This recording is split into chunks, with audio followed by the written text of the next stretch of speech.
बात हो रही थी उस वक्त मन के बारे में। जो मैंने पिछली वीडियो बनाई थी उसमें भी मैंने जो बातें की थी वो मन के ऊपर ही की थी। कि मन किस तरीके से एक व्यवहार को बदलता है। कभी वो इस तरीके से अपने आप को बदल देता है कि चीज़ आपको ठीक लगने लगती हैं, और कभी इस तरीके से बदल देता है कि वही चीज़ आपको बुरी लगने लगती हैं। तो सुना है चीज़ों के बारे में कि व्यक्ति को, आजकल की बात मैं करूं तो इंसान को सबसे ज़्यादा जो कहते हैं ना तनावग्रस्त और ज़्यादा टेंशन लेना, और कहते हैं परेशानी ज़्यादा सुनने में भी आता है इस तरीके का कि चीज़ें होते हुए भी कहीं कोई शांति नहीं, और टेंशन ज़्यादातर इस तरीके के निकलती हैं चीज़ें, जिसमें कि लोगों को सबसे समस्या रहती है टेंशन है, तनावग्रस्त है। तो कहीं ना कहीं ये पहली इस बात पर निर्भर करते हैं कि आप जो किस तरीके से, आपका जो मन है ना वो किस तरीके से और किस दिशा की ओर जा रहा है। अगर वास्तविक रूप से देखा जाए तो कुछ चीज़ें ऐसी हैं जो थोड़ा रियलिटी महसूस हो सकती हैं, और कुछ 60% तो ऐसा होता है जो वास्तविक रूप से परेशान करने लायक नहीं होता, लेकिन फिर भी इंसान क्या करता है, उन चीज़ों को ले लेता है मन पर। अभी मान लो आपने कहीं जाके एक मूवी देखी और मूवी में कुछ सीन दिखाई दिया आपको, क्योंकि इमोशनली आप वहाँ कहते हैं ना रोने लगे, या फिर आपके आंसू आ गए, तो आपने क्या किया, अपने भावनात्मक रूप से आपने उस चित्र से अपने आप को जोड़ दिया पूरी तरीके से, तभी तो उसका प्रभाव पड़ा। और वो जुड़ा कैसे, जब आपके मन ने इस तरीके से व्यवहार किया उस पर्दे के साथ, तो ये सब हुआ। कभी कोई ऐसा सीन, कभी कोई ऐसी चित्र आ जाए और कोई ऐसी वीडियो आ जाए, उस मूवी की बात करूँ तो, कि उसमें कुछ खुशी के पल हों, कुछ हंसने की चीज़ें हों, तो आप उस पर्दे के प्रति, आपका मन है उस पर्दे के प्रति ऐसा ही महसूस करेगा और आपको खुशी दिलाएगा। तो जो मन है ना वो जो कहावत भी कही गई कि मन तो चंचल है, उसकी चंचलताएँ कभी एक स्थायी रूप से कभी नहीं होती, और ना ही कभी इस तरीके से वो व्यवहार करता है कि नहीं हमेशा सुखी सुख रहे या फिर हमेशा दुखी दुखी करते रहे आपको। नहीं, वो कभी परिस्थिति किस तरीके से पैदा करेगा, कभी किस तरीके से पैदा करेगा। तो परिस्थितियाँ ही हैं, मन की जो परिस्थितियाँ आई हैं वो इंसान को क्या करती हैं, कभी दुख का नज़ारा दिखाती हैं तो कभी सुख का दिखाती हैं, और ये चीज़ें डिपेंड करती हैं आपके मन के ऊपर। आपका मन वास्तविक रूप से किस तरीके से व्यवहार कर रहा है। किसी ने आपको गाली दी और आपको लगा कि इसने गाली दी मुझे और बुरा लगा, तो एक तो होता है कि उसको वहीं की वहीं इग्नोर किया जाए, एक होता है कि उसे मन में ले लिया, काफ़ी समय तक वो चीज़ें चल रही, तो वो आपको परेशान करेंगे, क्योंकि आपका मन है वो किस तरीके से व्यवहार कर रहा है, ये सबसे ज़्यादा डिपेंडेड है। कहा भी गया है कि मन की प्रधानता है। किसी भी चीज़ के लिए अगर मैं इस जगह बैठा हूँ और मुझे मान लो मैंने कोई चीज़ देख ली, तो मन ही है जो क्या करेगा, उन चीज़ों के लिए मुझे क्या करेगा, मुझे उन चीज़ों के लिए दिशा निर्देश करेगा, सभी चीज़ों के लिए। व्यक्ति बैठा है और लगातार किसी चीज़ में खोया हुआ है और एक आध घंटे उसमें लगा हुआ है, तो कहीं ना कहीं आपका जो मन है ना वो उन चीज़ों में आपको दिशा निर्देश कर रहा है, आपका दिशा में उसी में भाग रहा है वो। तो जब तक कहते हैं ना कि मन को ना समझा जाए, जब तक स्थितियों को समझना मेरे हिसाब से नहीं पॉसिबल है, क्योंकि जब तक मन को ना समझा जाए, मन का जो व्यवहार है वो किस तरीके से है, अभी कुछ चीज़ें ऐसी घटित होती हैं जिनको आदमी मन पे ले लेता है, दिमाग पे ले लेता है। वो सारी चीज़ें फिर चलती रहती हैं, क्योंकि जो मन से जो चीज़ें चल रही हैं वो लगातार पीछे चलती रहती हैं, फिर वो परेशान करती हैं। तो मन को प्रधान इसीलिए कहा गया है क्योंकि सारी जो सत्ता है ना, वो सुख दुख की वो मन के ऊपर डिपेंडेड है।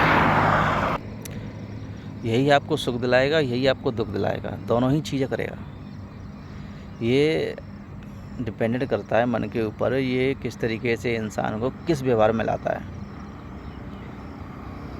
और ऐसा नहीं है कि आप एक तरीके से किसी को नहीं करने मन कर रहा है इस तरीके से, फिर चीज़ें लगातार चल रही हैं, तो ऐसा नहीं है, परिवर्तन नहीं किया जा सकता। लेकिन मैंने कहा है ना कि मन को समझना बहुत ज़रूरी है। आपसे किसी ने व्यवहार गलत किया तो अगर आप उसे लगातार ले दिमाग में लगाए रखोगे और मन ऐसे चलता रहेगा तो कहीं ना कहीं परेशानियाँ खड़ी करेगा, आपके मानसिक तौर पर भी और इसके अलावा आपके शारीरिक तौर पर भी। तो इन चीज़ों को परेशान करेगा वो। तो मन को समझना बहुत ज़रूरी है, और जिसने मन को समझ लिया उसके लिए ये थोड़ी सी चीज़ें जो मैं कह रहा हूँ ये दुख की, उसकी जो कैपेसिटी है ना वो काफ़ी कम हो जाएगी। क्योंकि जब तक इंसान मन को नहीं समझेगा ना तो चीज़ें बढ़ेंगी। कहता है टेंशन है, डिप्रेशन है, परेशानी है, तो कहीं ना कहीं मन उसमें शामिल है। ऐसा नहीं है कि बिना मन के ये सारी चीज़ें हो गई। तनाव किस बात का होता है, डिप्रेशन किस बात का होता है? कुछ ऐसी चीज़ें होती हैं जो वास्तविक नहीं है, लेकिन फिर भी इंसान क्या कर रहा है, उन चीज़ों को अपने दिमाग में ले रहा है। तो वास्तविक रूप से ही नहीं है। 60% कुछ ऐसी चीज़ें होती हैं जो वास्तविक रूप से मायने नहीं रखती हैं, या फिर जो घटित नहीं हुआ है, और उन चीज़ों को वो लगातार सोचता है कि मन उसके इस तरीके से सोचता है कि नहीं ये चीज़ चल रही है, तो उसे दिशा निर्देश वो वैसे ही करेगा वो। तो करीबन कुछ चीज़ें परसेंट में कुछ चीज़ें घटित होती हैं, लेकिन कुछ चीज़ें वैसी होती हैं अस्थायी तौर पे, यानी कुछ चीज़ें घटित नहीं है फिर भी मन उसमें लगातार ला रहा है, तो कहीं ना कहीं दुख का कारण बनेगा। तभी कहा गया मन को प्रधान, कि चीज़ों को होने के लिए वास्तविक रूप से यही प्रधान है, आपको सुख भी दिलाएगा, दुख भी दिलाएगा। लेकिन जिसने मन को समझ लिया उसके लिए कहते हैं ना कि संतों के लिए ना कि कहीं सुख है ना दुख है। क्योंकि चीज़ों को जिसने समझ लिया, जिसने इन सब चीज़ों के अच्छी तरीके से समझ लिया इन चीज़ों को, उसके लिए इनसे सर्वोपरि होगा, इन चीज़ों से वो ऊपर होगा। लेकिन इतना आसान भी नहीं होता चीज़ों को समझना, क्योंकि इंसान आजकल क्या है ना, सुख ढूंढने में लगा है। चाहे अपनी हेल्थ ख़राब करे, अपना मानसिक स्तर ख़राब करे, लेकिन वो धन और वैभव के चक्कर में, एक कहते हैं ना लग्जूरियस लाइफ। मैं ये शब्द इस्तेमाल न करके ये कहूँगा कि एक ऐसा स्तर जिसकी वो काल्पनिक तौर पर विचार करता है कि नहीं मुझे ऐसा हो जाना चाहिए था, या फिर ऐसा हो जाना चाहिए।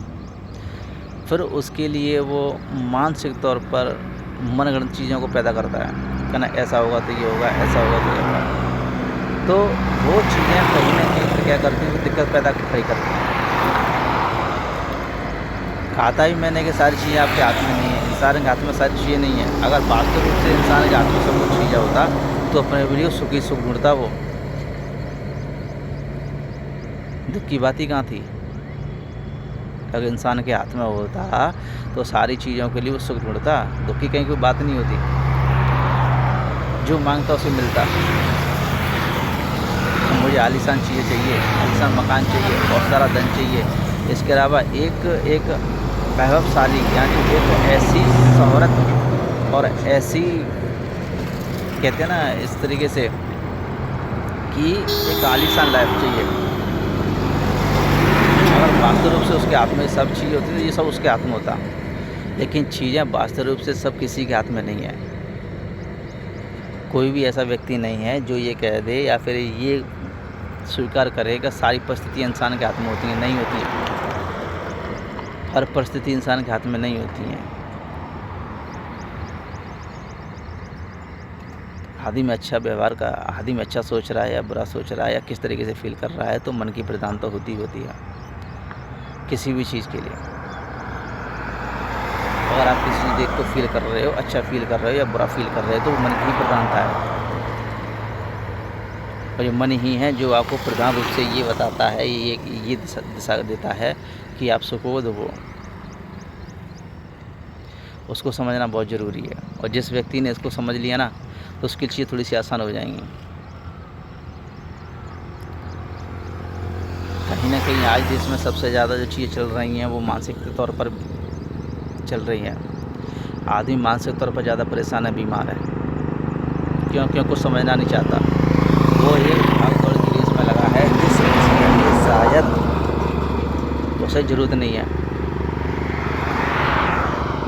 उस रेस में भाग-दौड़ में लगा है वो, और जब तक लगातार भाग-दौड़ रहेगी तो उसे इस चीज़ पे विचार करने के लिए समय नहीं मिलेगा, तो वो चीज़ें नहीं होंगी। क्योंकि वो एक जिसे वो सुखदायी जीवन कह रहा है, एक अच्छा आलीशान जिसमें से बहुत सारा धन हो, सारी सुख सुविधा हों और उससे भी ऊपर हों, उसके लिए वो लगातार चीज़ों में खोया हुआ है। और आजकल भागदौड़ इतनी हो गई है कि पता नहीं कहाँ जाना चाहता है, लेकिन वास्तव रूप से कहीं कोई यात्रा है ही नहीं, लेकिन फिर भी भागदौड़ है। कभी ये नहीं सोचा कि कुछ पल के लिए, फिर कुछ पल तो इस तरीके से व्यतीत किया जाए कि वो हमें एहसास कराए चीज़ों के बारे में कि वास्तव रूप से हम इतनी भागदौड़ कर रहे हैं कि उसका कुछ सार है। लेकिन इंसान भागदौड़ में लगा है, चीज़ों को लगातार कर रहा है, और जो चीज़ें नहीं मिल पाती फिर परेशान रहता है। और सोचा विचारी की तो बात ही क्या, कभी मन को शांत रहने ही नहीं दिया। कभी अच्छा कभी बुरा, चीज़ें चलती रहेंगी जब तक मन को न समझा जाए। चीज़ों को नहीं किया जा सकता, मन को समझना बहुत ज़रूरी है। मन ही है जो सारी चीज़ें कराता है।